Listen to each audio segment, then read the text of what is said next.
आज तू इस कमरे में ना सोने वाला। अगर तन्ने सोना से तो जाके नौकरों वाले कमरे में सो जा। इतना कह के अनान्या ने कमरे का दरवाजा बंद कर दिया और अंदर चली गई। अभिनव फिर से अनान्या के कमरे के बाहर बेसहारा सा खड़ा रह गया। इस वक्त उसने मोंटी की सबसे ज्यादा याद आ रही थी।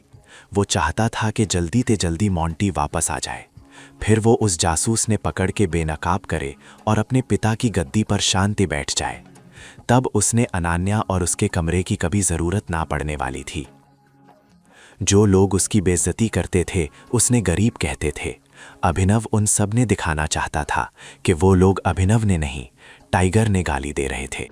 ना, अगर मन्ने लोगा ने बताना पड़े कि मैं टाइगर हूं तब वो मेरी इज्जत करें, यो ठीक बात नास है।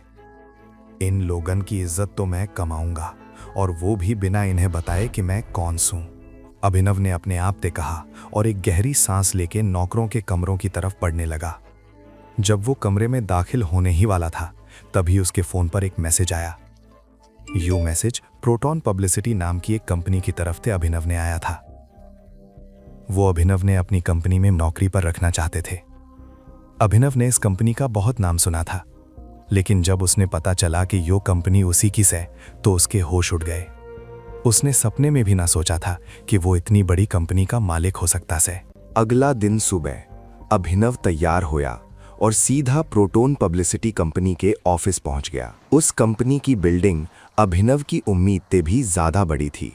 बिल्डिंग देख के अभिनव की नज़र में अपने पिता की इज्जत और ज्यादा बढ़ गई थी। वो बता भी ना सकता था कि अंदर ते उसने कैसा महसूस हो रहा था। अभिनव दरवाजे ते अंदर दाखिल होया और कॉरिडोर में चलने लगा। उसकी नज़र अभी भी बिल्डिंग ते हटने का नाम ना ले रही थी। वो एक बहुत बड़ी बिल्डिंग थी जहां पर काफी सारे लोग काम कर रहे थे। हाय, अभिनव ने इस बीच एक लड़की से कहा जो अपने फोन पर किसी से बात कर रही थी। उस लड़की ने अभिनव ने एक सेकंड रुकने ने कहा। अभिनव वहीं खड़ा हो गया। जैसे ही उस लड़की की बात खत्म हुई तो उसने अभिनव से पूछा, जी हाँ, मे आई हेल्प यू? जी, मेरा नाम अभिनव अग्रवाल। इससे पहले कि अभिनव अपना असली नाम बताता, उसने अपनी आंखन के सामने वो ऑफर लेटर नजर आने लगा जो उसने कल रात मिला था। उसमें अकरम ने अभिनव का सरनेम अग्रवाल ते बदल के शर्मा कर दिया था ताकि किसी ने अभिनव पर शक ना हो। ऐसे में अभिनव ने अपनी गलती सुधारी और उस लड़की से बोला, जी, मेरा नाम अभिनव शर्मा से और मैं यहां। इससे पहले कि अभिनव अपनी बात पूरी कर पाता, उस लड़की ने उसकी बात बीच में काट दी और बोली, अच्छा, तो तुम ही हो अभिनव शर्मा? न्यू ज्वाइनिंग, वो सेक्रेटरी वाली पोस्ट के लिए? हाँ जी, वो मैं ही हूं। अभिनव ने मुस्कुराते हुए उस लड़की की बात का जवाब दिया। उस लड़की ने हाँ में सिर हिलाया और बोली, ठीक से, आप वहां से लिफ्ट ले लीजिए और 10th फ्लोर पर जाइए। फिर लिफ्ट से बाहर निकलते ही राइट हैंड साइड पर पहला ऑफिस आपका है। यहां जितने भी सेक्रेटरीज काम करते हैं उनका ओवरऑल हेड आपने वहीं पर मिल जाएगा। अभिनव ने हाँ में सिर हिलाया और उस लड़की ने थैंक यू बोल के लिफ्ट की तरफ बढ़ने लगा। जब वो लिफ्ट की तरफ जा रहा था तो वहां काम करने वाले बाकी लोग उसने घूरते हुए देख रहे थे। अभिनव ने समझ ना आ रहा था कि सारे लोग उसने इस तरह घूर क्यों रहे थे। कुछ देर बाद जब लिफ्ट का दरवाजा खुला तो अभिनव 10वें माले पर पहुंच चुका था। जब वो लिफ्ट से बाहर आया तो इधर उधर देखने लगा। उसने पाया कि एक भी आदमी कॉरिडोर में ना था। अभिनव ने लगा कि क्योंकि इस फ्लोर पर सारे बड़े लोग बैठते होंगे, शायद इस वजह से सब अपने अपने काम में बिजी होंगे। अभिनव अपने राइट हैंड साइड पर बने कैबिन की तरफ बढ़न लगा। उसने कैबिन का दरवाजा खटखटाया, लेकिन उसने अंदर से कोई जवाब सुनाई ना दिया। उसने इस बार और जोर से दरवाजा खटखटाया, लेकिन अंदर से फिर भी कोई जवाब ना आया। ये देख अभिनव हैरान हो गया। उसे समझ ना आ रहा था कि अंदर चल क्या रहा से। आखिर में जब दरवाजा ना खुला तो अभिनव ने खुद ही दरवाजा खोलने की ठानी और दरवाजा खोल दिया।